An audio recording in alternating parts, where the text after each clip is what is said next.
Alors, on démarre officiellement ce webinaire Couleurs et patrimoine.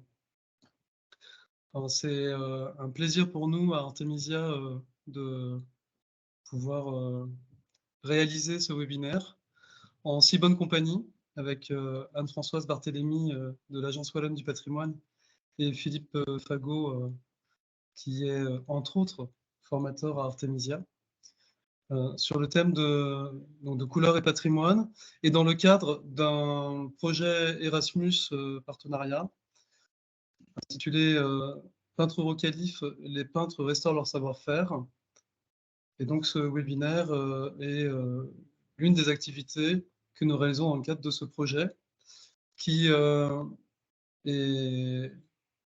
un projet réalisé par plusieurs centres de formation liés à la peinture décorative, au métier de la peinture. Et le projet Peintres Eurocalif a pour objectif de valoriser les métiers du patrimoine et notamment le métier de peintre du patrimoine.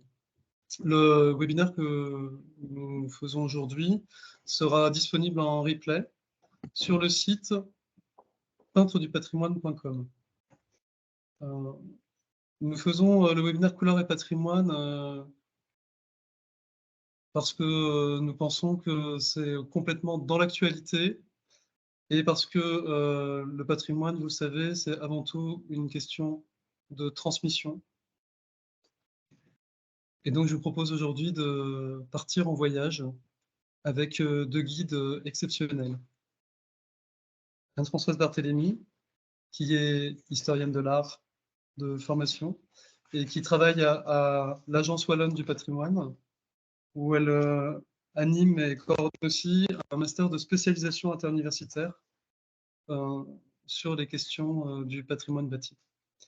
Et puis Philippe Fagot, qui est arpentiologue, consultant en couleurs, formateur à Artemisia et dans d'autres écoles depuis de nombreuses années, et qui est un spécialiste érudit de la couleur. Ce sont nos deux guides aujourd'hui, et je vais laisser la parole à Anne-Françoise pour ce voyage qui va nous amener depuis l'Antiquité jusqu'à aujourd'hui, voire peut-être même jusqu'à demain, puisqu'on va aussi aborder les questions les questions actuelles et modernes des techniques de restauration et conservation du patrimoine. Anne-Françoise, je te passe la main. Merci Fabien. Oui, c'est un plaisir d'avoir participé d'abord au stage qui s'est passé avec les partenaires italiens, français et donc en Belgique en patrimoine, plutôt en peintre du patrimoine. Et c'est de cette expérience assez formidable d'avril dernier que ce type de webinaire peut se mettre en place. Et j'ai vraiment la chance d'entendre Monsieur Philippe Fagot venir vraiment donner tout son savoir et toute son expérience par rapport à la lecture de la couleur à travers le temps. Mon intervention sera peut-être un petit peu minime, mais je suis là vraiment pour essayer de rebondir ou de peut-être donner des moments de respiration à Monsieur Fagot. Donc sachez que, étant au centre des métiers du patrimoine de la Pédieu ici à Metz, voilà donc maintenant 24 ans que nous sommes dans cette mission de valorisation et de transmission des savoir-faire anciens. Et donc, chaque semaine, ici à la Pédieu, nous avons des formations qui peuvent être bien sûr en peinture, en décor, en travail à la chaux, mais également en taille de pierre, en charpente, en menuiserie.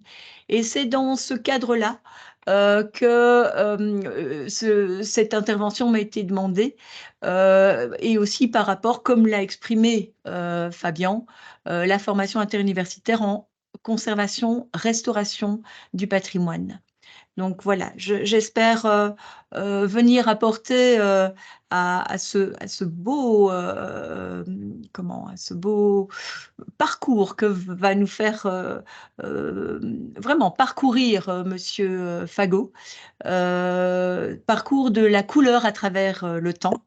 Et je viendrai certainement apposer quelques réflexions d'ordre plutôt, ben voilà, quels sont les types de regard ou d'interprétation que l'on peut avoir en tant qu'historien, historien de l'architecture, puisque c'est ma spécialité. Voilà. Monsieur Fagot, moi je vous propose de démarrer. Je sais que le discours est long. On va commencer très tôt dans l'histoire, mais vous allez peut-être aussi poser le cadre parce que je sais que vous avez construit ce petit cours conférence vraiment en amont, en réfléchissant à une méthodologie et une approche que je trouve vraiment intéressante. Mais voilà, je vous laisse la parole et n'hésitez pas à soit m'interpeller, soit trouver des moments de respiration. J'essaierai de vous compléter avec plaisir. Voilà. Merci Anne-François et merci Fabien. Et effectivement, c'est un webinaire en tandem que nous allons proposer aujourd'hui. Il n'est pas question qu'il y ait le monopole de la parole. Et je vous solliciterai assez régulièrement. Alors, je vais juste prélever de vos deux présentations introductives. Je vais prendre juste deux mots. Un émanant de Fabien, c'est l'actualité. Parce qu'effectivement, lorsque on évoque la question du patrimoine, on est plutôt orienté vers le passé, vers des époques révolues. Mais je pense, et c'est dans cette perspective que j'ai élaboré ce parcours, ce voyage, il y a une actualité, et cette actualité préfigure aussi le devenir du patrimoine, hein, puisque c'est quand même une valeur qui est pour nous capitale. Voilà, donc cette notion d'actualité. Et puis, Anne-Françoise, vous avez évoqué la notion du regard. Alors, bien évidemment, qui dit couleur dit vision, dit regard. Et je pense avoir réuni aussi un certain nombre d'arguments pour vous démontrer que nous vivons une époque formidable et que cette époque, eh bien, elle est sujette à modifier notre regard sur les expériences patrimoniales, sur les objets archéologiques, et de montrer que entre l'archéologie, entre les objets qui sont manipulés par les découverts par les archéologues, et puis d'autres objets avec une échelle beaucoup plus importante, celle des architectes, eh bien, il y a des liens profonds, et le défi, eh bien, c'est de montrer l'existence de ces liens et de voir s'il y a des interactions. Voilà, donc le parcours commence, et nous allons rentrer dans le vif du sujet. Alors, je ne vais pas renouveler la lecture de l'abstract. On va la laisser pour les personnes qui prendront connaissance de ce dossier par leur replay. Et voilà un peu le sommaire de ce parcours. Donc, on va commencer tout de suite par une préoccupation ou des questionnements tout à fait actuels, tout à fait contemporains. Ensuite, on va partir un tout petit peu dans le passé, on va rentrer dans le rapport entre couleur et matière, on va voir comment les archéologues, comment les restaurateurs du patrimoine ont dû développer des règles des règles pour gérer des compétences, en tous les cas. Et là aussi, on est tout à fait dans la dynamique de la formation et de l'enseignement. Nous irons voir également un certain nombre d'expériences qui ont été réalisées à d'autres échelles, mais qui sont inspirées par les recherches et les réflexions sur l'archéologie et l'architecture. Nous irons voir comment ça se passe dans d'autres pays européens, puisque Fabien nous l'a dit, ce projet se développe sous l'étiquette Erasmus, et nous irons voir comment le patrimoine et la couleur sont gérés en Suisse, en Italie, en Belgique. Et là, bien évidemment, Anne-Françoise sera sur ces terrains de prédilection. Et puis, nous nous orienterons vers des découvertes récentes, parce que même en 2000, au début du XXIe siècle, on réalise encore des découvertes. Et bon, le choix était difficile, parce qu'il y en a quand même un certain nombre qui sont euh, remarquables. Et puis, nous terminerons aussi par un questionnement qui est omniprésent dans toutes nos pratiques, mais qui peut, par ce questionnement, peut-être attirer d'autres réflexions. Voilà. Donc, partons d'emblée sur une problématique d'archéologie contemporaine à travers une exposition qui vient de se terminer. Alors, elle ne s'est pas terminée ces jours précédents, mais elle s'est développée au Metropolitan Museum à New York, et c'est une exposition qui a pour titre Chroma, The Ancient Culture in Colors. Et c'est la démonstration à l'heure actuelle que, contrairement à beaucoup d'idées reçues, et en particulier chez les historiens d'art, enfin les historiens d'art et puis le grand public aussi, c'est que les sculptures antiques étaient polychromes. Alors, voilà l'affiche de cette exposition qui a fait grand bruit, parce que on ne peut pas rester indifférent par rapport à cette image qui va bousculer des idées reçues sur tout ce que nous avions appris jusqu'alors. Et vous pourrez constater que durant tout mon discours, alors Fabien a parlé de voyage, euh, il y a des personnes, il y a des personnalités qui jalonnent ce voyage. Et pour débuter, eh bien, le couple d'archéologues allemands, Vinzenz Brinkmann et son épouse Ulrike Koch-Brinkmann, qui travaillent à Francfort, eh bien, sont à l'origine de ces... Alors, on ne va pas dire découvertes, ou si on parle de découvertes, nous les mettrons entre guillemets. Mais en tous les cas, ce sont deux personnes qui ont maintenant une expérience de quarantaine d'années dans l'exploration de enfin de la polychromie de la sculpture antique. Alors, voici un exemple tel que l'histoire nous l'a livré. C'est un sphinge qui date, un sphinge grec qui date du VIe siècle avant Jésus-Christ, et qui montre une figure complètement dénuée enfin, elle n'est pas forcément dénuée. Maintenant, si je dis dénuée, c'est-à-dire que je projette en fait sur cette image euh, ce qu'elle est devenue. Et ce qu'elle est devenue entre les mains des époux Brinkmann, eh bien, c'est ceci. Alors, là, bien évidemment, c'est un électrochoc.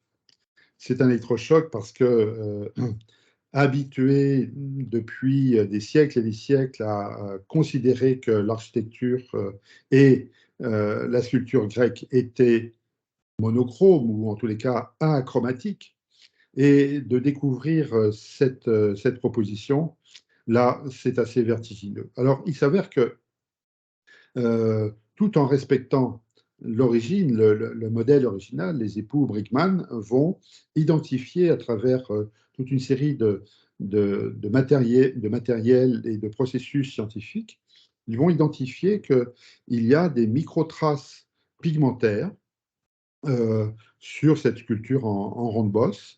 Et ces microtraces, ces empreintes, ces témoignages d'une polychromie qui a été effacée par le temps, ces microtraces peuvent être extrapolées et recouvrir cette sculpture. Alors bien évidemment, l'original reste dans son état, dans l'état qui nous a été livré par le temps, mais l'image que vous avez à droite, eh bien, c'est une image qui a été reconstituée à partir de techniques c'est un moulage en fait, hein, qui a été le plus fidèle possible. Et c'est Ulrike Kor, qui est la femme de Vicens, qui a effectué la mise en couleur à partir des prélèvements qui ont été réalisés. Ces prélèvements ont été identifiés, ils ont identifié quelle était la nature de ces pigments, et ils offrent une représentation qui, telle que la conçoivent, eh bien, aurait pu être assez proche de ce qu'elle était à l'origine. Et il s'avère que ce n'est pas un exemple unique, mais ils ont développé toute une série de pièces archéologiques qu'ils présentent maintenant dans des expositions telles que celles qui étaient présentées jusqu'à ces derniers mois, jusqu'au mois de mars dernier, au Metropolitan de New York. Alors, le public savant ou les confrères et consoeurs des époux Brickman bon, connaissaient leurs travaux de longue date, mais il n'empêche que des présentations comme celle-ci, de façon un tout petit peu brutale, si on peut dire, par rapport justement aux représentations que l'on s'est fait à travers les expériences esthétiques, même à travers les voyages que l'on a pu effectuer en Grèce ou dans les musées, quand on va voir au Louvre ou au British Museum les sculptures grecques, il faut faire un effort mental pour arriver à se décrocher de l'objet que l'on a en face de soi et de dire, et de constater ou d'imaginer que cet objet aurait pu avoir une polychromie telle que celle qui est proposée par les époux Brickman. Donc, il y a un électrochoc, ça invite, ça oblige une certaine réflexion, ça oblige à changer de modèle, et bien évidemment, c'est générateur de polémiques parce qu'il y a des partisans de ces options qui sont très, très audacieuses. Il y a des archéologues, il y a des historiens d'art qui ne veulent absolument pas que l'on modernise en quelque sorte ces images ancestrales qui ont été portées au nu, parce que ce sont aussi souvent des figures religieuses, des figures sacrées. Donc, il y a une forme de blasphème, en quelque sorte, à toucher et à moderniser ces images. Donc, il y a là un questionnement d'ordre philosophique et d'ordre éthique, et donc toute une série de débats qui ont lieu à l'heure actuelle à travers le monde. Et on en trouve ici quelques exemples dans la presse où on lit dans les colonnes des journaux spécialisés, et certains spécialistes craignent que le Metropolitan, en accueillant cette exposition, n'ait élevé les répliques des époux Brickman au rang de référence pour raconter l'histoire de la polychromie antique, alors qu'il existe d'autres méthodes de reconstitution. Ce qu'on peut lire dans le New York Times. D'autres reprochent au Brickman une approche simpliste de la polychromie antique avec des reconstitutions aux couleurs vives qui ne tiennent pas assez compte du passage du temps. Alors voilà, une des questions essentielles qui est posée, c'est celle justement de l'influence du temps sur la couleur.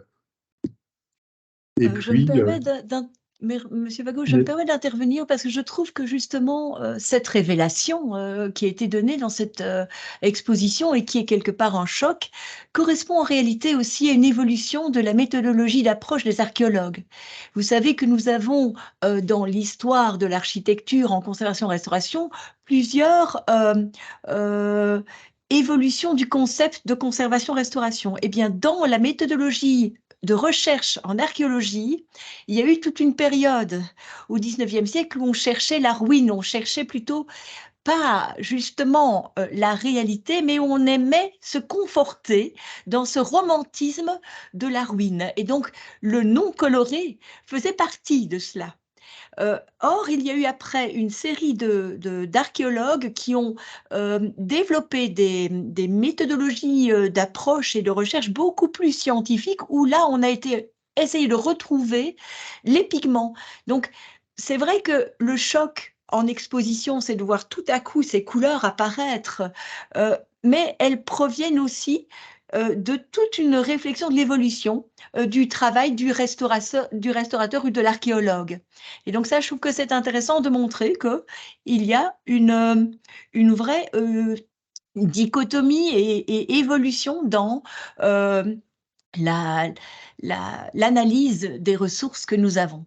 Et donc, c'est bien de pouvoir aujourd'hui parler de cette couleur telle qu'elle était réellement en fait au départ. C'est un fondement sur des choses qui sont davantage le cas originel. Et ça, je trouve que c'est important. Euh, et c'est là que votre travail en tant que restaurateur, en tant qu'intervenant en peinture en décor, a laissé de retrouver les, vraiment les éléments originels pour pouvoir vous-même réinterpréter et parfaire votre métier. Je pense que c'est vraiment extrêmement intéressant. Donc, ce petit démarrage du voyage que vous nous offrez, par cette révélation qui aurait pu être un peu provocatrice, euh, c'est parfait parce qu'on entre vraiment dans une démarche que vous allez développer par la suite. Un grand merci. Et donc ça, je me permets d'intervenir là parce que j'entends dans la lecture aussi euh, une lecture qui est réelle de l'archéologue et de l'historien de l'art aussi dans les recherches. C'est vraiment une interdisciplinarité là. oui, oui, je suis tout à fait en phase avec vous, Anne-Françoise. Il y a une continuité, hein. C'est pas une rupture. Et le propos, c'est de montrer aussi quel est l'héritage qui est euh, habité, qui est récupéré, oui, par les époux Brickman, même si cet héritage ou le résultat de leur réflexion peut être considéré comme étant une transgression. Ce ne sont pas les premiers. Mais il s'avère qu'ils vont utiliser des méthodologies tout à fait contemporaines, l'analyse de pigments avec des instruments de haute technologie. Ils vont utiliser toute une série de la reconstitution, les moulages. Il y a 150 ans, c'était fait en plâtre.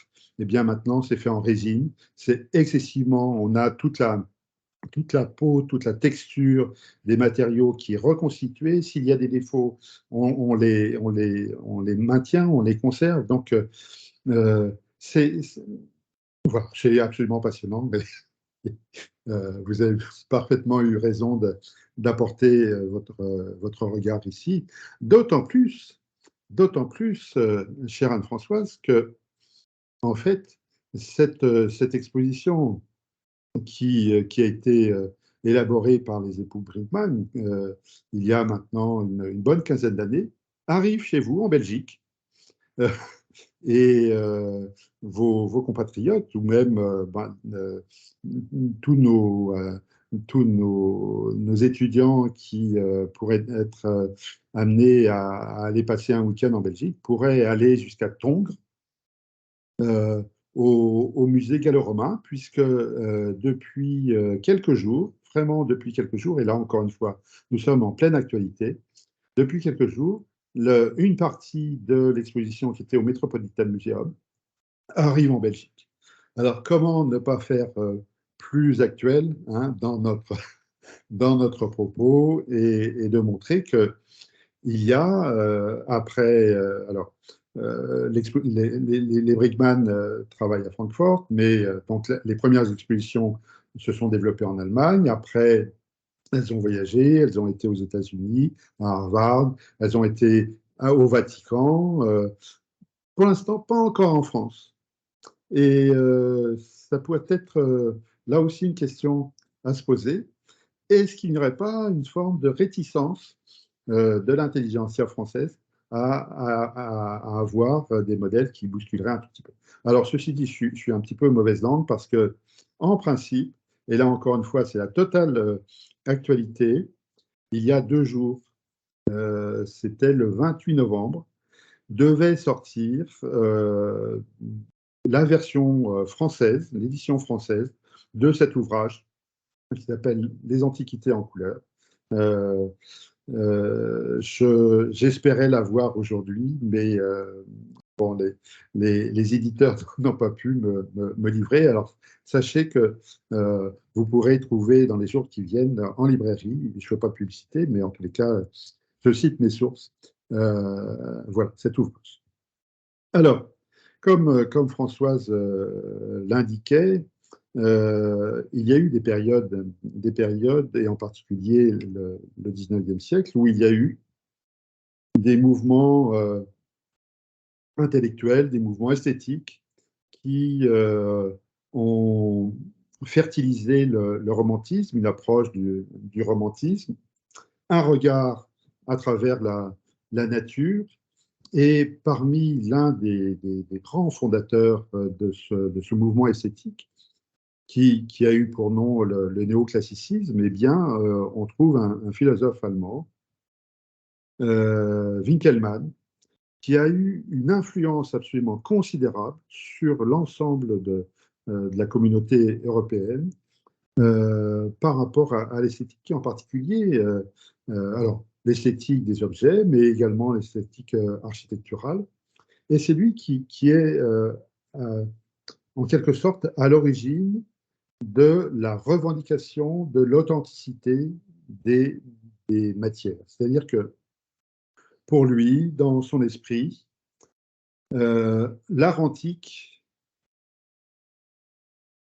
tel qu'il nous a été livré par le temps, bon, l'art antique classique, celui du 5e siècle, de Phidias, du Parthénon, etc.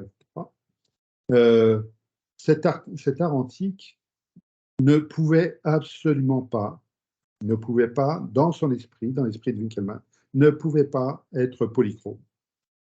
L'authenticité, la véracité de la matière était la couleur même de la matière. C'est-à-dire que, et dans son esprit, l'art grec, le summum de l'art grec, ne pouvait être que celui du marbre, d'un marbre, la carrière de marbre, celles qui ont fourni le Parthénon, et donc un marbre absolument incolore, totalement vierge de tout défaut. Et dans ses écrits, il est constamment en développement par rapport à cette authenticité, au respect de cette authenticité. Et il y a un certain nombre de citations, mais en voilà une, entre autres, un beau corps va être d'autant plus beau qu'il sera plus blanc. Et il va y avoir cette échelle, une forme d'échelle chromatique qui va opposer la chromaticité, c'est-à-dire la privation de couleur, avec ce qui a été l'objet de parure, d'ornementation. Dans l'esprit de Winkelmann, c'est le sculpteur qui a raison, Et c'est le peintre qui a tort. Parce que peindre, c'est dissimuler. Peindre, c'est ne pas avoir la possibilité d'utiliser des matériaux qui, justement, ne vont pas avoir la capacité de résister à l'épreuve du temps. C'est très simple parce que, bon, il y a l'érosion, il y a toute une série de phénomènes naturels qui vont faire que la couleur progressivement disparaît. Et Winkelmann travaille pour le compte du pape à Rome. Il va visiter à la fois les antiquités romaines, mais également il va en Sicile, il va en Grèce, et il est en quelque sorte. Alors, il y a quelques années, j'avais écrit un ouvrage, enfin un article, où je parlais du daltonisme de ces savants. Et plus j'avance dans ce dossier, je serais tenté maintenant de parler non plus de daltonisme, mais de cécité. Parce que, bien évidemment, lorsque on est confronté à des images, à des figures, je vais vous en montrer quelques-unes dans quelques instants. J'avance un peu vite, mais je reviendrai sur cette notion. Donc, Winkelmann va abreuver l'ensemble des savants, l'ensemble des autorités académiques, l'ensemble des autorités dans le domaine de l'esthétique et de l'archéologie à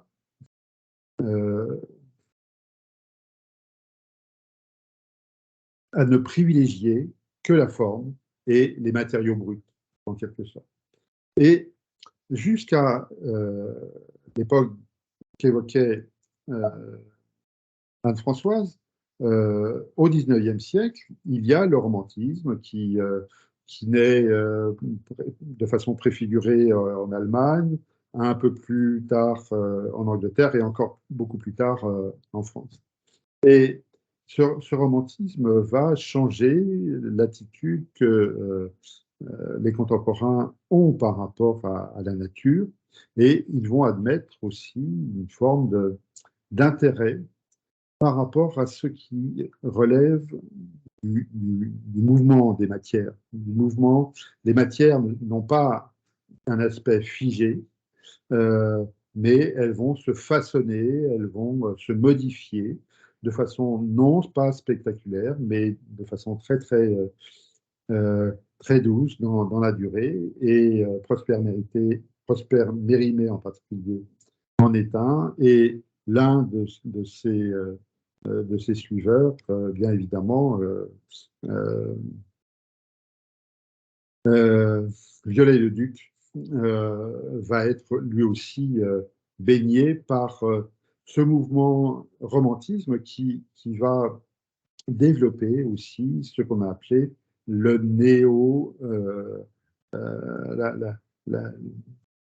la renaissance en fait de l'intérêt par rapport aux époques médiévales. Alors Mérimée est chargé par Guizot de relever, de faire un inventaire du patrimoine français. Et puis, Viollet-le-Duc va être chargé, lui, d'intervenir, de relever, peut-être même parfois aussi de construire ou de reconstruire une partie de ce patrimoine qui a été usé ou démoli par le temps. Vous entendrez bien évidemment parler souvent, enfin évoquer souvent le rôle de Viollet-le-Duc, en particulier à Notre-Dame ou à la Sainte-Chapelle, mais il est intervenu très très souvent. Et il s'avère que Viollet-le-Duc constate, et là il est tout à fait lucide, alors que Winkelmann était plutôt un personnage aveugle à la couleur, eh bien, Viollet-le-Duc, dans ses nombreux écrits, est ce qu'on appelle un chromophile, c'est-à-dire c'est quelqu'un qui aime la couleur. Et il constate que ce patrimoine historique sur lequel il est amené à travailler eh bien, était particulièrement polychrome. Citation, ce n'est guère que depuis la découverte d'Herculanum en 1738 et de Pompéi en 1748, 10 ans après, depuis l'expédition d'Égypte de Napoléon, que l'on s'est avisé de nouveau en France de considérer la peinture comme un des moyens décoratifs de l'architecture. Malgré quelques résistances, il a fallu se rendre à l'évidence. Il a fallu se rendre à l'évidence de quoi? Que toutes les architectures connues se sont aidées de la peinture, ou plutôt de l'harmonie produite par l'assemblage des couleurs, pour donner à la pierre, aux enduits et même au marbre une valeur indépendante de la forme plastique. C'est-à-dire que la peinture, l'ornementation ne sont pas superflues, mais ils correspondent à l'intention de l'architecte ou de ses clients. Et c'est tout à fait en toute légitimité, en fait, que ces constructions anciennes étaient de nature polychrome. Il en veut pour preuve que, je continue à le citer, un jour, quelques-uns de ces gens, entre parenthèses trop curieux, se mirent à écailler le badigeon d'un blanc légèrement ocré qui empâtait les intérieurs de nos anciennes églises. Et, sous cette robe souvent renouvelée par les soins des fabriques ou des conseils municipaux, apparurent des couleurs vives, voire des traces de doré. C'est-à-dire que, avec le temps et sous l'impulsion de théologiens pour des valeurs morales, on s'est empressé de badigeonner l'intérieur, voire même parfois l'extérieur des monuments cultuels. Et là, encore une fois, eh bien, il y a une achromaticité qui s'est répandue à travers l'Europe jusqu'au moment où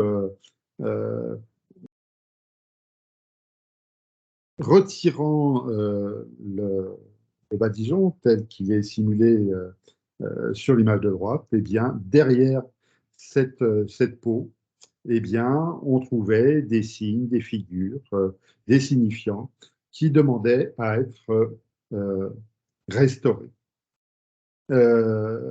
Ce sont là des découvertes qui commencent à la fin du XVIIIe siècle, qui vont habiter tout le XXe siècle et qui, à l'heure actuelle encore, en 2020, 2021, 22, 23, sont l'objet de découvertes. Hein. On découvre encore quasiment chaque mois dans un édifice en le débadigeonnant des traces de ces peintures, de ces inscriptions anciennes qui font sens et qui, pour des raisons prioritairement morales, ont été badigeonnées. Alors, Viollet-le-Duc est un architecte avant tout, et il se confronte à cette notion de l'histoire.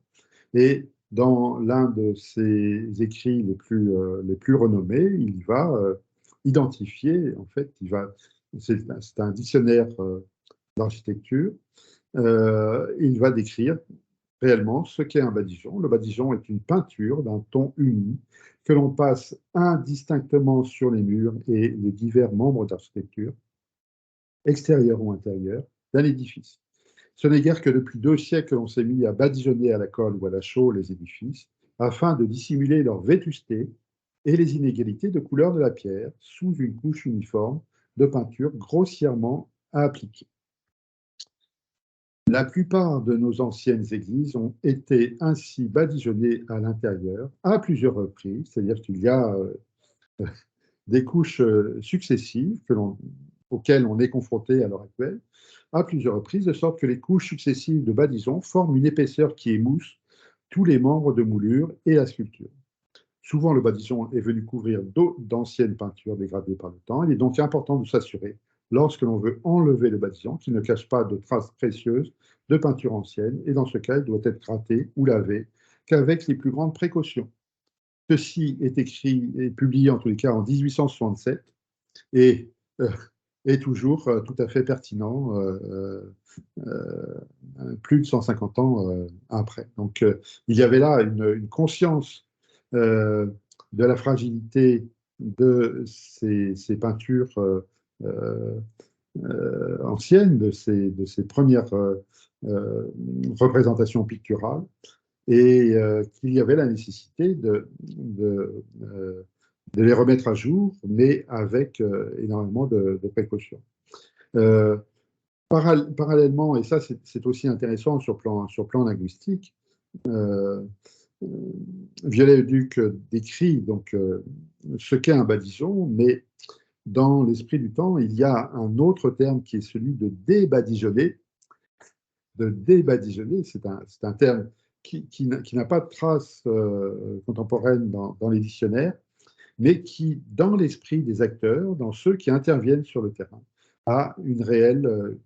nécessite une réelle compétence, parce que on ne retire pas un badigeon comme ça. Il y a différentes techniques, il y a l'eau chaude, mais certainement pas quelques objets, en particulier les grattoirs métalliques, etc.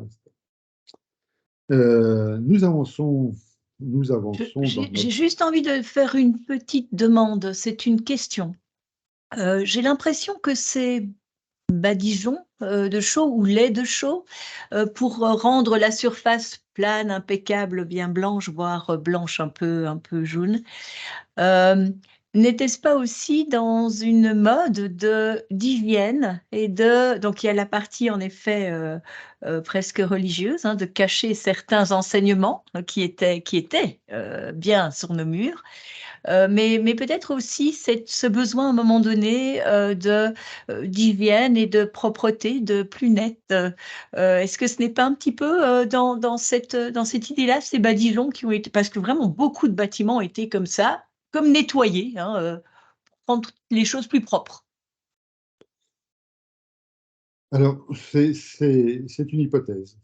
C'est une hypothèse. Alors, pour avoir réalisé une grosse étude récemment sur l'histoire de l'architecture hospitalière, à laquelle, bien évidemment, la notion de blancheur et la notion d'hygiénisme, enfin la notion d'hygiène, qui elle était également sous-tendue par l'hygiénisme, à l'époque de Viollet-le-Duc, c'est l'époque où les médecins hygiénistes vont voyager, vérifier par exemple les conditions dans lesquelles les premières écoles que l'on va voir sur l'ensemble des territoires. On est au début du 19e siècle et il y a la loi Guizot qui va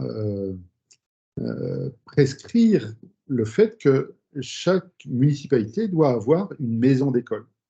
Et ces maisons d'école, elles ont aussi des caractéristiques d'architecture qui sont émises par des architectes fonctionnaires. Hein.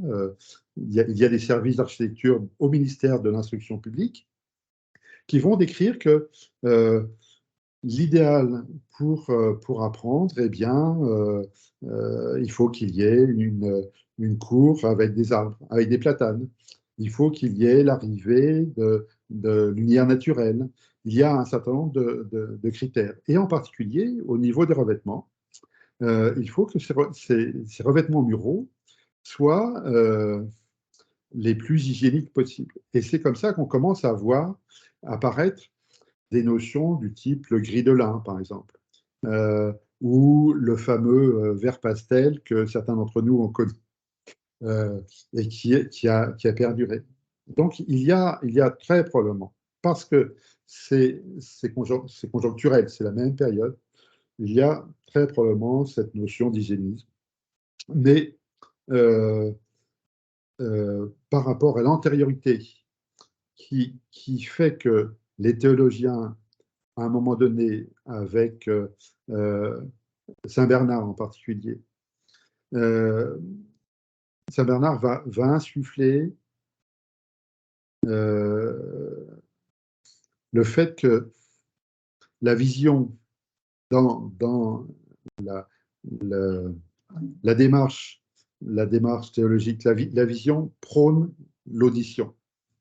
Et si on est dans un environnement qui est trop sollicité par l'image, ça perturbe. Voilà. Et donc, il va y avoir une forme de tension où la vision qui était antérieurement privilégiée va être supplantée par l'audition. Et c'est ce qui va conduire à cet effacement de toute l'iconographie des murs, hein, à partir du 15e, 16e siècle. Hein. C'est quand même beaucoup plus ancien. Alors, il y a cette antériorité. Ça ne veut pas dire que l'hygiénisme ne va pas venir renforcer, hein, mais là, il y a cette dimension essentiellement conjoncturelle. Bonne réflexion. Voilà. Et donc, Viollet-le-Duc arrive à cette conclusion qui est l'une de ses phrases, de ses citations les plus célèbres. Toutes les architectures connues se sont aidées de la peinture. L'absence de peinture sur les monuments du Moyen Âge, de même que sur ceux de l'Antiquité, était l'exception, et la règle, l'état normal, était la coloration. 1870, le duc est en pleine croissance, en pleine possession d'une expérience absolument extraordinaire. Et après avoir voyagé à travers la France et un certain nombre de pays d'Europe, il constate maintes fois que, effectivement, c'est le cas ici sur cette chapelle de la cathédrale de Rodez, qu'il y a des murs peints derrière les bâtissons et que ces murs peints relèvent parfois de blessures qui nous privent en fait d'une lecture globale de cette iconographie. Et Viollet-le-Duc, dans ses ouvrages, propose ici, c'est à gauche un dessin de colonnade pour Notre-Dame de Paris. À droite, c'est une maquette qui a transposé en fait la proposition de Viollet-le-Duc. Et puis, j'ai eu de bons renseignements. Alors là, c'est une photo qui a été prise, que j'ai prise à Notre-Dame avant l'incendie, où on voit qu'effectivement, les intentions de Viollet-le-Duc, les intentions de polychromie ont été totalement respectées, et que peut-être c'est une information, c'est un scoop, mais puisque c'est un scoop, je ne le dirai pas. Il est possible que lorsque, en 2024, Notre-Dame sera réouverte au public, eh bien, nous puissions être encore une fois très, très étonnés du résultat qui sera devant nos yeux. Alors,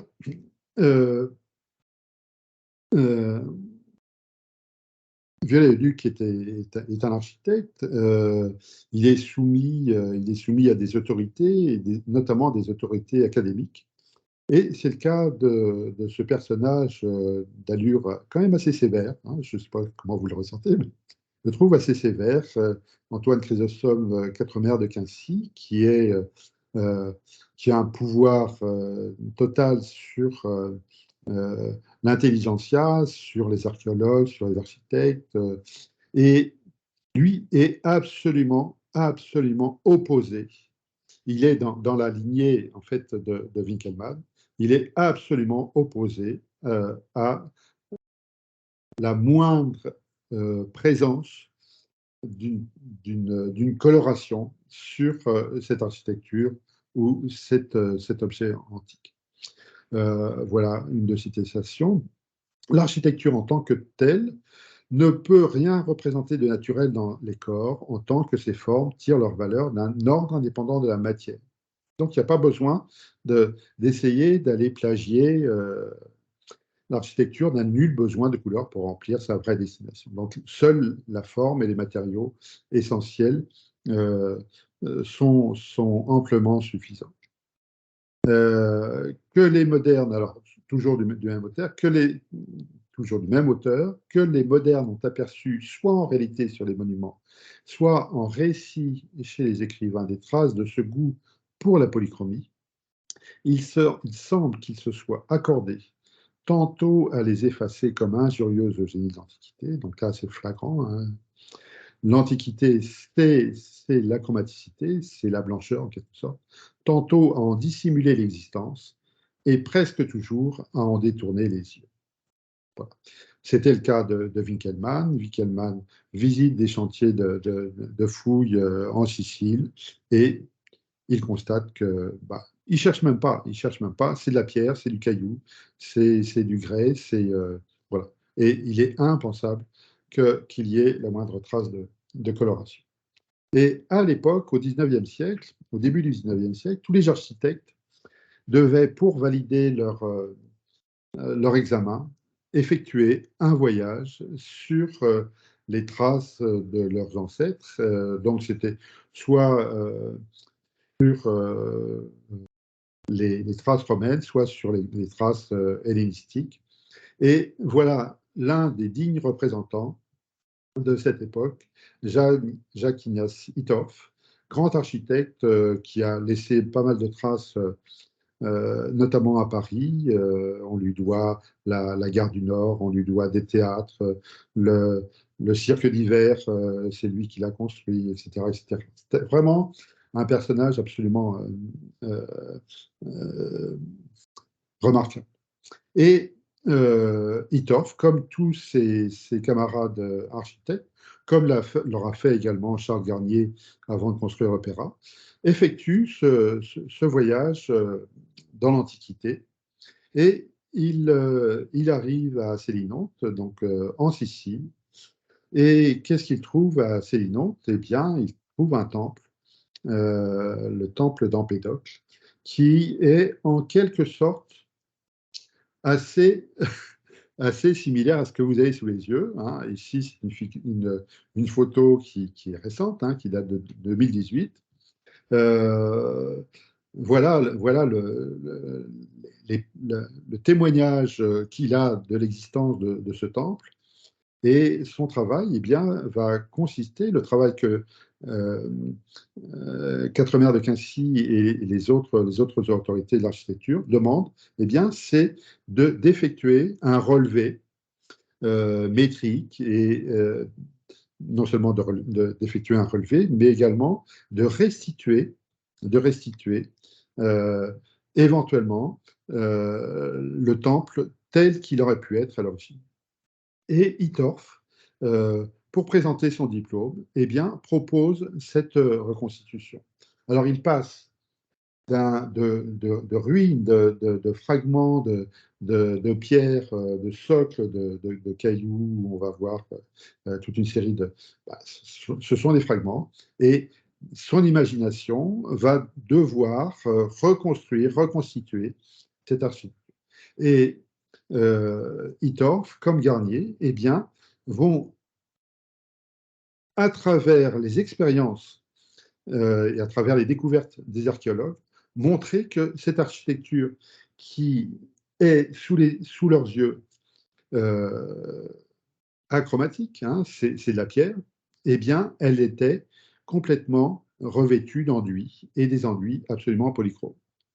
Alors, qu'est-ce qui a fait changer d'avis? Tout simplement parce que ce qui est intéressant, c'est que en Sicile, comme au Parthénon, à Athènes, eh bien, il y a eu des destructions qui sont liées au conflit, mais ce sont aussi des régions sismiques. Et pour une fois, les séismes ont permis d'enfouir en terre des fragments des temples qui ont été démolis. Et le fait que ces fragments aient été enfouis en terre, ça les a préservés en fait d'une érosion, et en particulier d'une érosion par la pluie. Donc, c'était pas avec l'attestation de l'état des pierres telles qu'elles étaient en surface, mais en allant fouiller sous terre, que l'on a pu identifier la présence d'intenses polychromies sur ces architectures. Et là, Hittorf va révolutionner aussi toute l'intelligentsia et il sera confronté à des polémiques très, très virulentes parce que personne n'était crédule, alors que lui avait des preuves tangibles. Personne, dans ses aînés, était capable d'admettre que l'architecture polychrome, l'architecture grecque, pouvait être polychrome. Rapidement, qu'est-ce qui va faire qu'est-ce qui va contribuer à décolorer la matière? Différentes causes. La première d'entre elles, c'est la lumière. C'est la lumière qui va être l'objet d'une désaturation, d'un changement d'autorité. Ici, c'est une mire que j'ai réalisée dans ma Bourgogne natale, enfin pas ma Bourgogne natale, mais ma Bourgogne d'adoption. On a 3 colonnes A, B, C. La colonne A correspond à un certain nombre de nuances que j'ai présentées au soleil. La colonne B, c'est 15 jours après. La colonne C, c'est 1 mois après. Et on va pouvoir constater, et si l'expérience s'était développée sur une longue durée, on pourrait constater qu'il y a des pigments, et en particulier les pigments minéraux naturels, sont très stables, alors que les pigments artificiels, et certains d'entre eux en particulier, ont une désaturation assez rapide qui va s'installer. Et ça, c'est lié à l'influence des UV sur ces particules. On le voit, on constate assez aisément sur un certain nombre de bâtiments. On le voit ici, en particulier sur cet enduit qui va être protégé ou pas lorsque les volets sont fermés. Et on voit bien là l'incidence de l'insolation. Voilà un autre exemple absolument magistral, magnifique. Alors là, la petite différence, c'est que on n'a pas affaire à des pigments, on a affaire à des colorants. C'est une des plus grandes œuvres médiévales du XIVe siècle. C'est la tapisserie d'Angers, la tapisserie de l'Apocalypse d'Angers, qui présente, alors il faut le voir à deux échelles, l'image de droite et l'image telle qu'elle apparaît au spectateur, et l'image de gauche, c'est l'envers de la tapisserie, c'est-à-dire c'est la partie qui a été dissimulée du soleil, et cette partie a été préservée en fait. Et lorsque l'on a découvert l'envers par rapport à l'endroit, là aussi, c'était absolument stupéfiant parce que on pouvait difficilement prendre en compte le fait que le soleil avait autant d'incidence sur ces décolorations. Alors, bien évidemment, la fragilité des colorants n'a rien à voir avec la durabilité de certains pigments, mais en tous les cas, c'est un exemple que la couleur, c'est un lien très particulier avec la durée. On a l'usure, on a l'usure mécanique. Ici, c'est la base d'une colonne où vous allez avoir les personnes qui frottent avec les mains. Donc, il y a un arrachage des couches. Ici, c'est la lèpre aussi. Et puis, une érosion qui va faire que sur cette façade de Venise, eh bien, l'écoulement des eaux va correspondre à des endroits qui seront enfin des eaux de pluie, des endroits qui seront plus ou moins préservés. Là, on peut considérer aussi que les enduits de façade ont été essentiellement superficiels, et c'est cette couche superficielle qui est tombée dans le canal en dessous cette façade. Mais dès l'instant où on travaille la couleur, on ne travaille pas forcément quelque chose qui relève de la pérennité.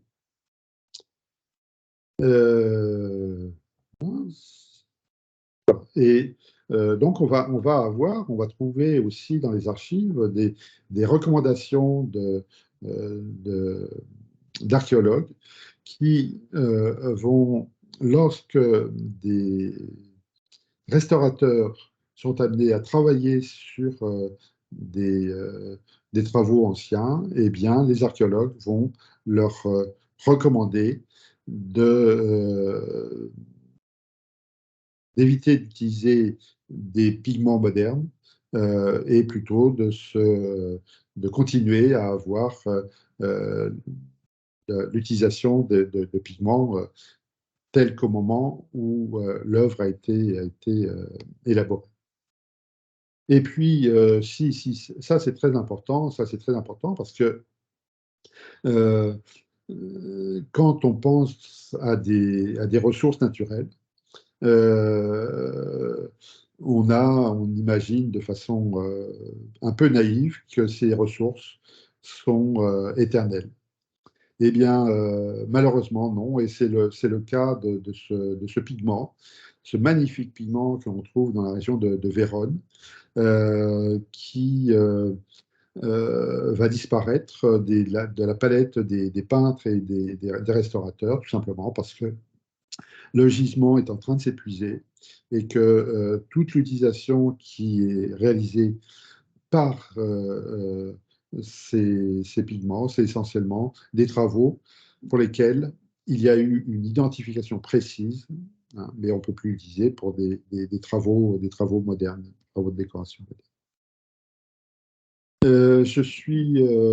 Voilà, si on veut laisser un tout petit peu de place au dialogue, je vais malheureusement faire l'impasse sur Cesare Brandi, qui est l'un des grands théoriciens de la restauration. Vous voulez prendre le relais, Anne-Françoise? Ben, en fait, je ne saurais pas prendre le relais juste maintenant parce que j'ai vraiment un appel important. Je suis désolée. Évidemment, c'est vrai, Cesare Brandi a été réellement dans la réflexion justement sur la conservation-restauration et dans cette démarche aussi de quelle est la position à prendre en tant que conservateur-restaurateur. Il a animé tout le débat, entre autres, pour la fameuse charte de Venise, qui est maintenant véritablement un document international à la base de nos restaurations actuelles. Et c'est vrai que là, il est reparti sur une réflexion de allons chercher dans les analyses documentaires, ressources documentaires et analyses de type analyse archéologique du bâti, allons rechercher les éléments les plus originels et essayons, lorsque l'on restaure, de le faire de la manière la plus fidèle avec du passé, c'est-à-dire reprendre véritablement toutes les valeurs esthétiques de ce passé pour en restauration, les remettre en évidence, ne pas faire du faux vieux, donc c'est un peu plus simple, c'est un peu simpliste que de dire faire du faux vieux, mais ne pas refaire à l'identique comme le faisait réellement Viollet-le-Duc, qui à la limite réalimentait avec quelques éléments qui n'existaient même pas, mais pour les remettre tout à fait dans ce style néo-gothique.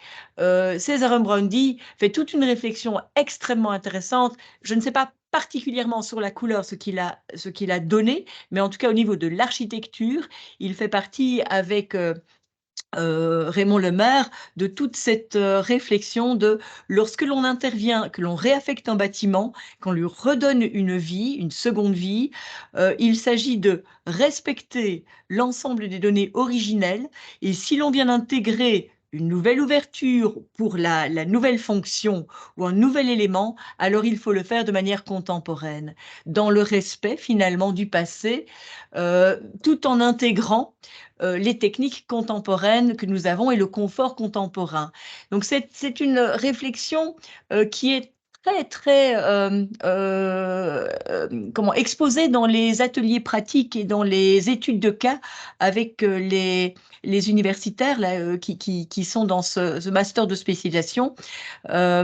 Donc c'est ouvert à la fois aux architectes, ingénieurs architectes, historiens de l'art. Malheureusement, pas encore aux gens de métier. Les gens de métier interviennent en fait comme conférenciers dans cette formation. Et je trouve que quand on est sur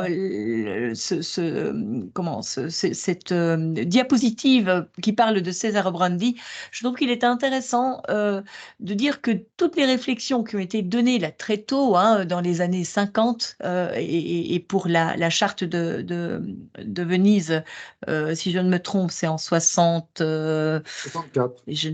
Comment? 64. 64, exactement, voilà.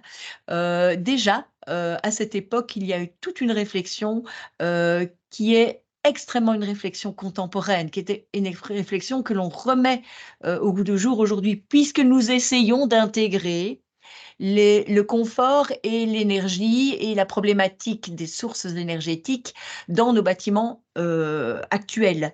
Lorsque l'on réinvestit un bâtiment ancien et que l'on veut le mettre aux normes énergétiques actuelles, il y a toute une réflexion qui est mise en place et déjà dans cette charte de Venise, César Brandy parlait de cela. Je peux ajouter à César Brandy une phrase que je trouve assez intéressante. Il ne faisait pas partie du comité de la Charte de Venise, mais je trouvais intéressant en termes d'architecte restaurateur. Il s'agit de Jansen Klint, un Danois, qui dit il faut s'imprégner de toutes les valeurs esthétiques, architecturales du passé, non pour les recopier, mais bien pour s'en imprégner et faire renaître notre propre métier. Donc, arriver à intégrer l'ensemble des données aujourd'hui, notre créativité, tout en se ressourçant de l'ensemble des données historiques. Parce que nos anciens, là, quand on parle des peintures, enfin, justement des bâtiments peints, je pense à la Maison Dorée au Forum à Rome, elle était entièrement peinte. C'était pas pour rien. C'était certainement pour justement la pérennité de leur ouvrage. Finalement, ces peintures étaient aussi une protection du matériau de base. C'était non seulement un enseignement, mais aussi une protection. Et je trouve que c'est intéressant de savoir que ce type d'architecture a traversé des milliers d'années, enfin des centaines d'années, plutôt dire, pour ne pas aller trop loin, grâce à tout ce savoir-faire. Et donc, c'est intéressant quand je vois que l'on veut parler de César Brandy, de me raccrocher à cette diapositive dans ce sens. Voilà. Alors, vous avez posé une question. Est-ce que César Brandy a apporté quelque chose à la couleur? Mais oui, mais oui, et en particulier avec une très très grande intelligence, une très très grande subtilité, il a inventé une procédure qui s'appelle le trateggio. Et le trateggio, voilà une démonstration flagrante de ce qu'est un trateggio. Donc ça, c'est avant l'intervention. On a sur cette peinture murale une lacune, hein, ce qu'on appelle une lacune, c'est-à-dire une absence de présence picturale. Et avant que César Brandy ne traite de ces questions, et en particulier la théorie de la restauration qu'il a développée juste une année avant la Charte de Venise, eh bien, les restaurateurs réinventaient en fait le manque.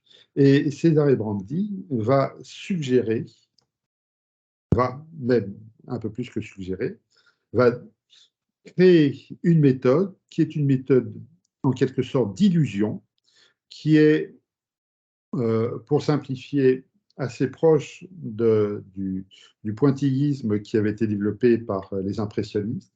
C'est-à-dire c'est une méthode qui va contribuer à faire que, à la distance d'1 mètre ou d'1 mètre 50 par rapport à l'œuvre, on a l'illusion d'une continuité. Et si on se rapproche visuellement de la surface de l'œuvre, on va voir que cette lacune a été reconstituée par toute une série de petites hachures de couleurs qui ont été élaborées avec de la peinture. Ça, c'est un travail de peintre, mais c'est surtout un travail de restaurateur, avec les outils du peintre, avec le regard du peintre, pour pouvoir effectuer ce qu'on appelle du contre-typage. Tous les étudiants d'Artemisia qui sont passés entre les mains savent ce qu'est le contre-typage. C'est la reconstitution d'une teinte, mais au lieu qu'elle soit là dans la continuité de tout ce qui l'environne, eh bien, on va avoir la possibilité de détecter la surface qui a été celle de la signature du restaurateur, et éventuellement, si il y a une évolution dans la dégradation de l'œuvre, ou s'il y a une évolution dans les pratiques corporatives, eh bien, on puisse réintervenir a posteriori sans qu'il y ait le moindre dégât sur cette œuvre. Donc, ça, c'est vraiment l'invention de César Brand. Voilà des exemples qui ont été réalisés également sur le travail de peintre, d'essayer de reconstituer des anciennes moulures, des anciennes pierres peintes sur... Voilà, un petit travail de contre-typage sur in situ que je fais faire aux étudiants pour leur exercer le regard. Voilà. Et ici, c'est un travail. Alors, c'est pas la lacune, on a juste en partie centrale donc un témoin d'un enduit polychrome, et il a fallu essayer de reconstituer donc toute la périphérie en respectant le visuel, mais en travaillant avec d'autres matériaux que le matériau d'origine. Entre parenthèses, et tout à l'heure je faisais allusion au fait que jusqu'à présent, il n'y avait pas eu d'exposition sur les couleurs de l'Antiquité sur le territoire français. Voilà une question qui me taraude, tout simplement parce que à l'époque de Viollet-le-Duc, il y a un musée qui a été créé qui s'appelle le Musée des Monuments Français. Et ce musée des Monuments Français est une collection de moulages qui ont été effectués sur des porches d'églises, sur des monuments, des châteaux, etc., etc. Ce sont des moulages en plâtre d'une très, très grande qualité, qui sont extraordinaires, qui permettent aux historiens de l'art d'avoir visuellement, en plus des reproductions photographiques, une espèce de face-à-face qui est amplement inspirant. Mais ce qui est tout à fait remarquable, c'est que ces moulages sont en plâtre, et là aussi, ne font absolument pas référence à la polychromie de ces portails qui, pourtant, à l'époque, étaient totalement réels. Alors, maintenant, je voudrais que l'on puisse sauter quelques décennies pour aborder qu'est-ce qui se passe à l'heure actuelle. Alors, à l'heure actuelle, il y a un certain nombre d'expériences nouvelles qui tendent à donner des alternatives à cette question de l'architecture, le patrimoine et la couleur. Et parmi celle qui est l'une des plus créatives, l'une des plus innovantes, l'une des plus audacieuses, c'est une opération qui s'est déroulée dans le cadre de la cathédrale d'Amiens, où on a découvert une polychromie sur les 3 portails que l'on voit dans l'image de gauche. Il s'avère que toutes les cathédrales qui ont des portails qui sont protégés par des voûtes. Hein. C'est-à-dire que si vous avez un portail qui est au nu de la façade, bien évidemment, il va y avoir une érosion. Les sculptures et les sculptures peintes en particulier vont être soumises à la pluie, et toutes les peintures vont disparaître. Par contre, dès l'instant où vous avez, comme ici, des portails en creux, eh bien, c'est un avantage absolument considérable. Et depuis le XIXe siècle, on commence déjà parfois à détecter quelques traces de polychromie, mais on en trouve de plus en plus.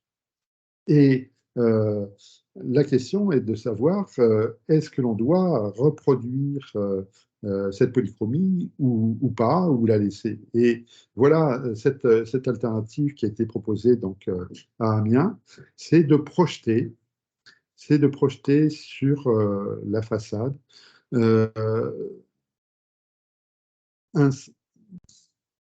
alors, c'est l'objet de débats sans nom, hein, entre les scénographes et les historiens et les théologiens. Mais ça donne l'impression de ce que pouvait être la polychromie de la cathédrale d'Amiens sans qu'elle soit affectée par la moindre intervention humaine, physiquement en tout cas. Hein. C'est-à-dire que c'est une œuvre, ce qu'on appelle non destructive. Hein. On projette des photons. C'est absolument compliqué, pas absolument compliqué parce que vous imaginez que sur tous les drapés, tous les personnages ont des couleurs qui leur sont propres. Hein. Donc on a face à la façade des projecteurs de très très grande puissance qui sont calibrés et qui vont les soirs d'été projeter donc cette polychromie sur la façade. Et ça, c'est lié au fait que, en particulier sur le portail central, vous avez un personnage que l'on appelle le beau Dieu, qui est la sculpture de gauche. Et lorsque on va décrypter donc dans le dos de cette sculpture ou dans les plis de ces vêtements, eh bien, là, on va trouver des traces, des fragments de peinture. Mais il s'avère que ces fragments, ils sont multicouches. Et sur la statue du beau Dieu, par exemple, on a trouvé 21 couches successives, 21 couches de peinture qui correspondent à des périodes particulières, qui correspondent à des mécènes en quelque sorte. Hein. Qui est-ce qui finançait ces peintures? Eh bien, c'était les corporations locales. Donc, vous aviez les marchands de draps, vous aviez je sais pas, les commerçants, la société, le syndicat des commerçants qui allaient financer une intervention. Et le problème, c'est de savoir à quel moment on va s'arrêter, quel choix on va effectuer dans ces carottages pour reconstituer cette image. Donc là, des recherches, comme le soulignait François tout à l'heure, des recherches typiquement pluridisciplinaires dans lesquelles interviennent des physiciens, des chimistes, des opticiens des matériaux, mais également des restaurateurs. Donc, toute une série de compétences qui vont intervenir sur ces choix. Et puis, encore plus récemment, là, avec Amiens, on est dans les années 2000. En 2009, là, on se déplace un tout petit peu, on n'est plus à Amiens, mais on est à Agen. À Agen, on découvre sur le portail de cette cathédrale, voilà, dans quel état il était, en 2009, on découvre à un moment donné où on va dépoussiérer le tympan, on va découvrir de façon absolument sublimée, absolument de façon spectaculaire, cette polychromie. Elle était absolument invisible. sous les couches de crasse, elle était absolument invisible. Et on est face à cette merveille de peinture ancienne. Donc là, on est après 2009, et avant 2009, hein, avant 2009, c'était dans cet état. Donc la municipalité décide de préserver en fait cette polychromie, et pour ce faire, eh bien, elle va solliciter, et là c'est absolument audacieux, elle va solliciter un architecte japonais, Kengo Kuma, qui va construire, qui va élaborer. Alors, ce n'est pas encore fait, mais en principe, c'est annoncé pour l'année prochaine. Il va élaborer un porche dont on voit ici la façade au lointain, mais il va élaborer un porche d'architecture contemporaine pour préserver la fragilité de la couleur de ce portail. Pour vous dire, là, bon, c'est un investissement économique, c'est un investissement, ce sont des décisions absolument colossales de parer une architecture gothique d'une architecture contemporaine qui vient se fondre. Mais tout ça pour préserver la couleur. Moi, je trouve ça extraordinaire. Je trouve ça extraordinaire que face à cette intemporalité de la pierre, on vienne la placer en protection de ce qui est fragile, c'est-à-dire la couleur.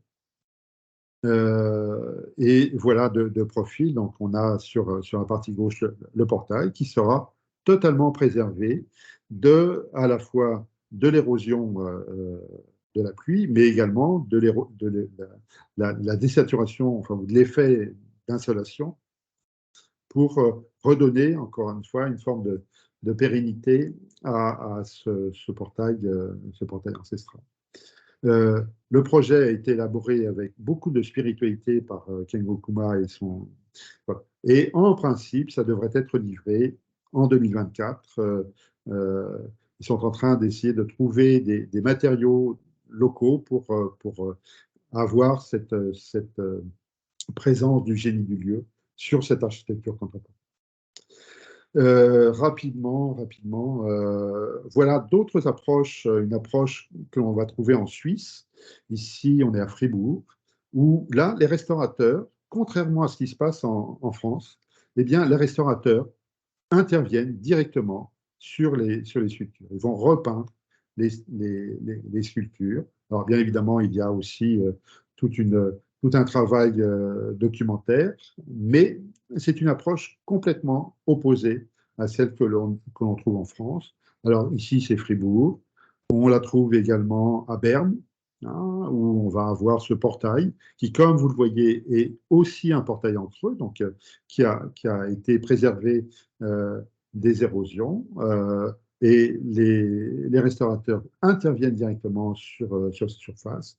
Ou ici, à Maastricht, hein, de façon assez spectaculaire. Ça m'étonnerait qu'on trouve ça un jour en France, quoique il y a aussi des exemples. Et ici, on a à Issoire, dans une très belle petite église romane, une peinture, alors qui n'est pas une peinture contemporaine.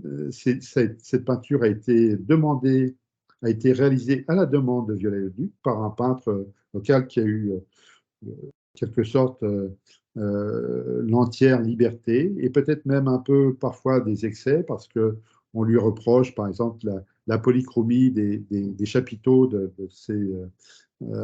ces colonnes qui, voilà, bon, des goûts et des couleurs, on ne discute pas.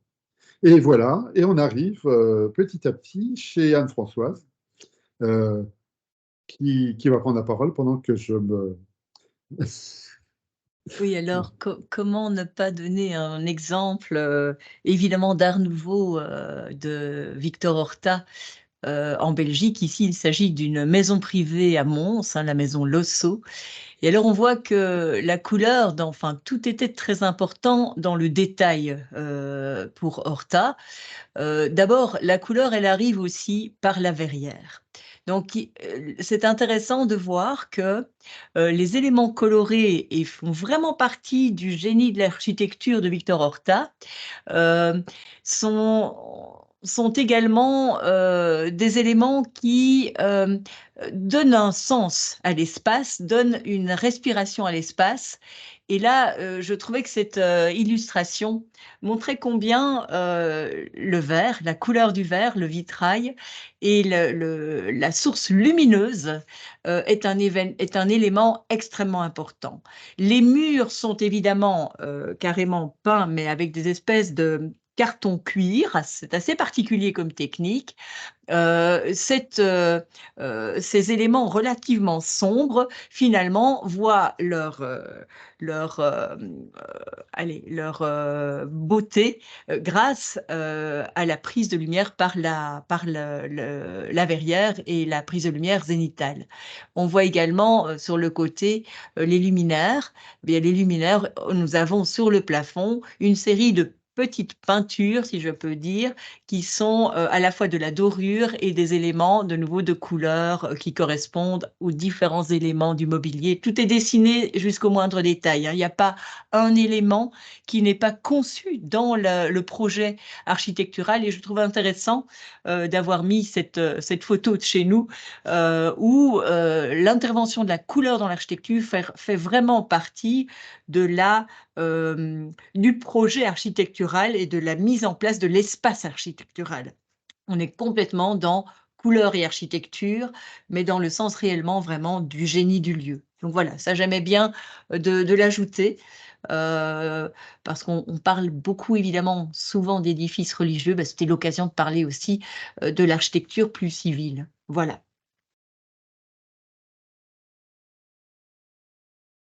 On continue, ici c'est en façade, très intéressant. Donc c'est un sgraffite qui se trouve, c'est pas à Charleroi, Tournai. à Tournai exactement.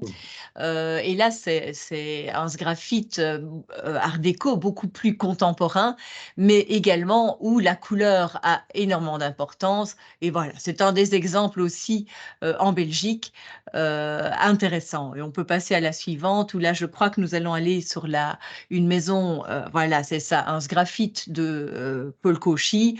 Il est extrêmement reconnu. Et alors, c'est intéressant parce que, sans avoir l'air de rien, lors du stage ici en Belgique, eh bien, les jeunes qui ont participé à l'Erasmus++ patrimoine ont réalisé une guirlande, pas du tout Art Nouveau ni Art déco, mais bien du XVIIe siècle, mais avec véritablement le même type de...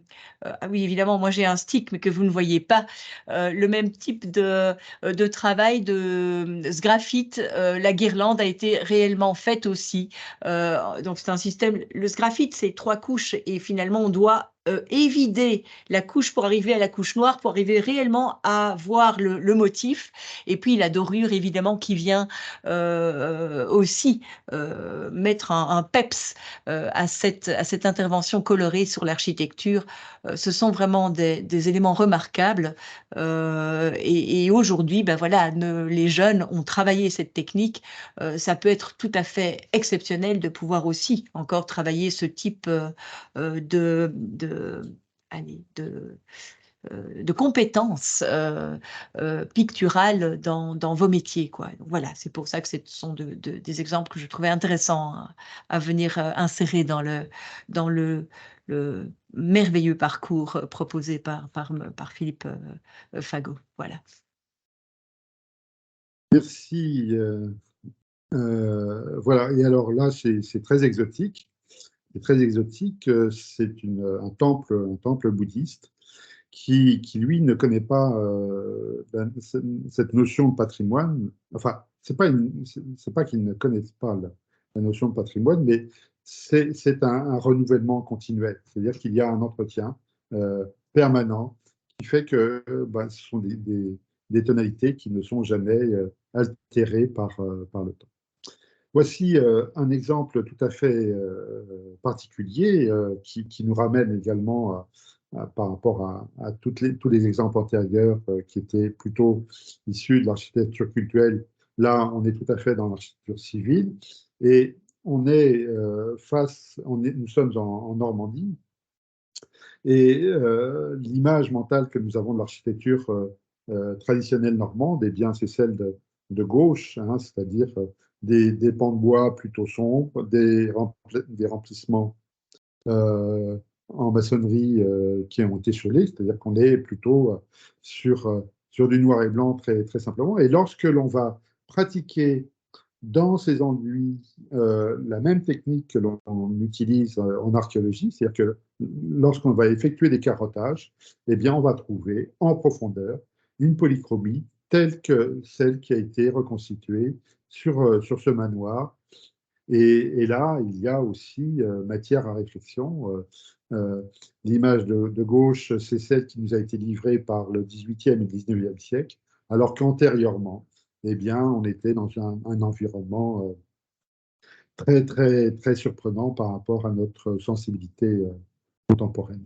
Voilà une vue un peu plus élargie de cette. Voilà.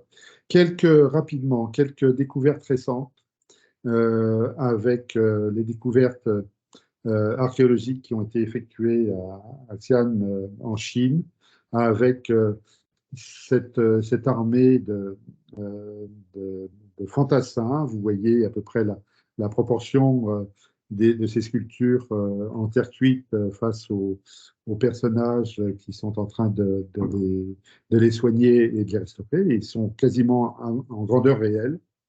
Et l'état dans lequel ils nous sont parvenus, eh bien, c'est de la terre cuite qui a été abondamment et légalement usée par le temps, jusqu'au moment où, en 2007, on commence à trouver euh, des traces de polychromie que l'on a l'audace de reconstituer sur des maquettes numériques, euh, à la fois ce colonel ou ce général de l'armée, et puis toute l'armée en polychromie.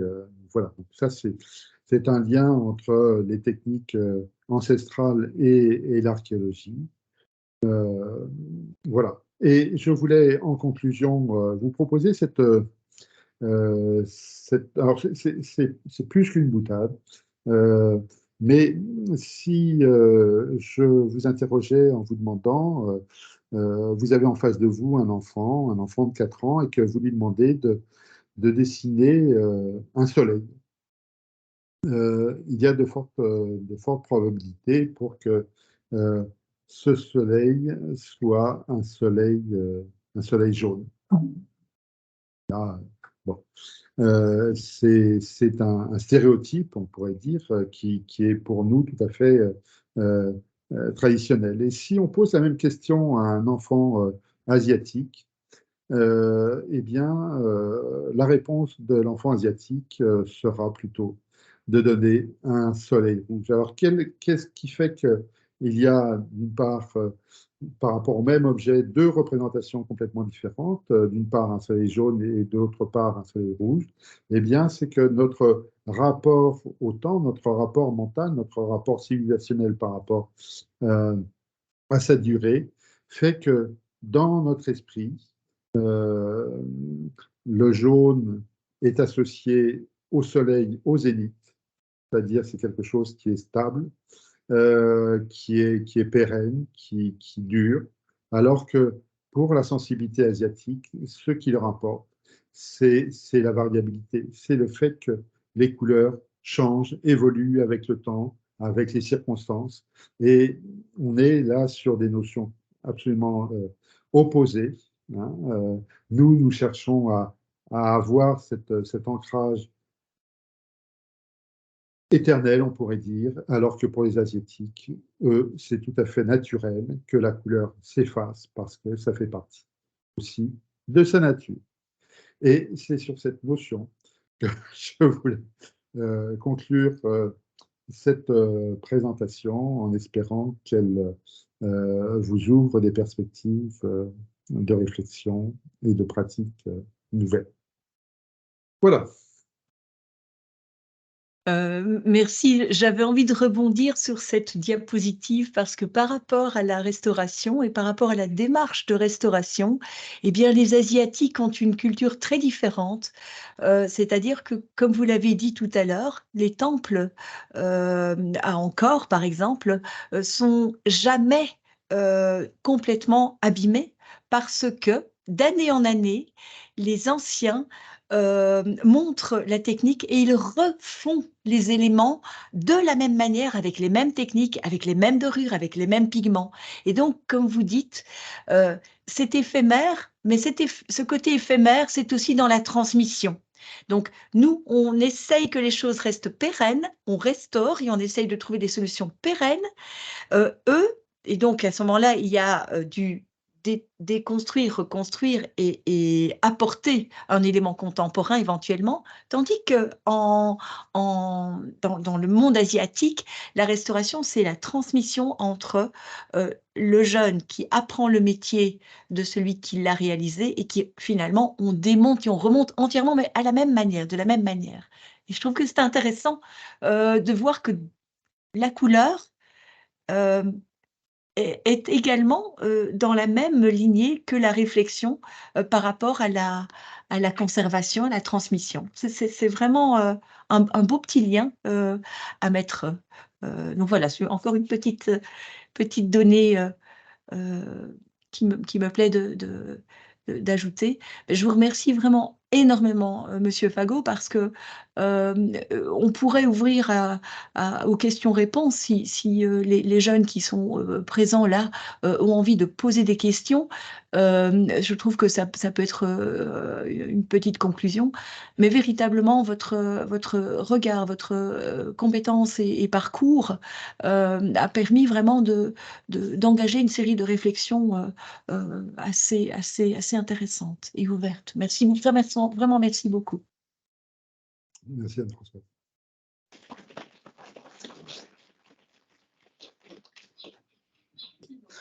Philippe, je ne sais pas si tu as entendu les applaudissements. Il pourrait être plus fort.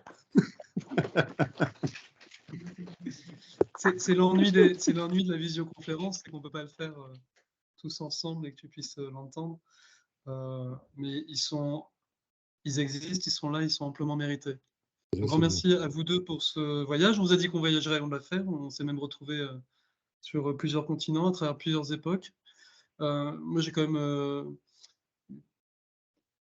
beaucoup de résonance avec tout ce que vous avez pu dire, avec des expériences très récentes que j'ai pu avoir, notamment dans le cadre Erasmus. On était en octobre en Grèce, les partenaires belges, italiens, grecs et français. Et pour une semaine de travail pour mettre en place des évaluations des compétences sur les métiers du peintre du patrimoine bâti. Alors nous y sommes allés en avion et pas en voilier comme il faudrait. Et en arrivant à l'aéroport, il y avait une énorme affiche qui nous montrait qu'il y avait une application qui permettait, avec notre téléphone, si on mettait le téléphone devant certains monuments historiques antiques grecs, d'avoir la version colorée, version en polychromie. Donc c'est effectivement, je crois, une question vraiment d'actualité de pouvoir récupérer la sensibilité à la couleur que pouvaient avoir les anciens. Et je crois que c'est vrai aussi bien pour la Grèce antique, et on l'a aussi vu, alors cette fois-ci pas avec une application, mais quand on est allé au musée du Parthénon, qui a récemment réouvert et qui avait toute l'exposition était pensée pour nous montrer qu'il y avait eu de la polychromie, qu'il y avait eu de la couleur sur les marbres. Et c'était vraiment impressionnant parce qu'on voyait donc les marbres et les statues complètement incolores. Et à côté, on avait des exemples sur des moulages, des couleurs, à partir d'éléments qu'on avait pu récupérer avec les différentes techniques d'identification des peintures qui avaient pu être sur ces marbres. Ça, c'est deux exemples récents pour moi, mais encore plus récents la semaine dernière. J'étais au colloque sur les peinture murale dans des églises du 19e siècle organisée par le COARC donc, de la ville de Paris. Et on a effectivement pu voir en avant-première les photos des peintures remises à jour de Notre-Dame sur les chapelles latérales. Et alors, c'est complètement incroyable. Alors, je ne savais pas, mais la crasse est vraiment un manteau protecteur incroyable. Puisque ça faisait des siècles, enfin pas des siècles, un siècle, qui n'avait pas eu de nettoyage. Et alors, on retrouve vraiment les couleurs avec tout leur lustre et des couleurs complètement étonnantes. Je ne vais pas dire dissonantes, mais en tout cas vraiment inusitées dans leur mariage.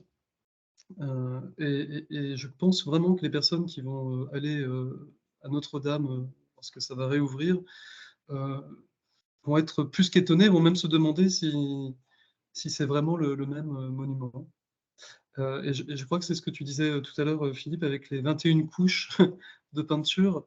Il y a le travail du temps sur les couleurs, et il y a ce qu'on nous, aujourd'hui, on peut et on doit faire avec ces couleurs. Est-ce qu'on leur redonne le lustre d'antan? Est-ce qu'on respecte la patine de vieillissement? Et je pense que là, sur les années qui viennent, ça va être un débat et surtout un champ d'expérimentation et d'observation complètement passionnant. Je ne sais pas s'il y a des questions de la part des participants. Juste en Tu aparté. reprennes le micro, mais joins le mien, Philippe. Oui, en aparté, sur tous les chantiers de restauration, on laisse un témoin, on laisse un témoignage de l'encrassement. Hein, c'est une petite surface qui sera préservée et qui montrera l'état du temps et avant l'intervention. Et ça, c'est très émouvant qu'il y ait ce témoignage visuel.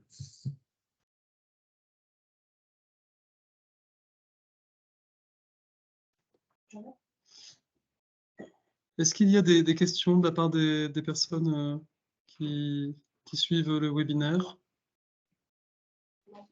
Alors, si ce n'est pas le cas, on pourra toujours poursuivre le dialogue a posteriori, puisque nous mettons en replay le webinaire sur le site Peintre du Patrimoine, et qu'il y a la possibilité de participer à sur le site Peintre du Patrimoine et d'échanger avec nous directement. Donc n'hésitez pas à le faire si vous voulez qu'on poursuive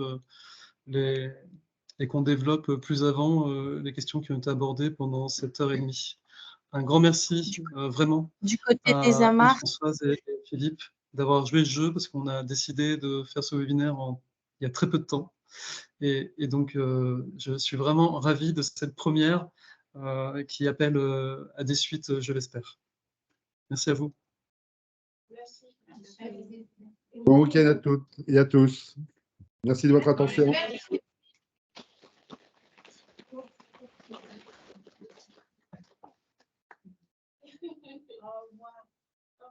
Lucie qui dit merci.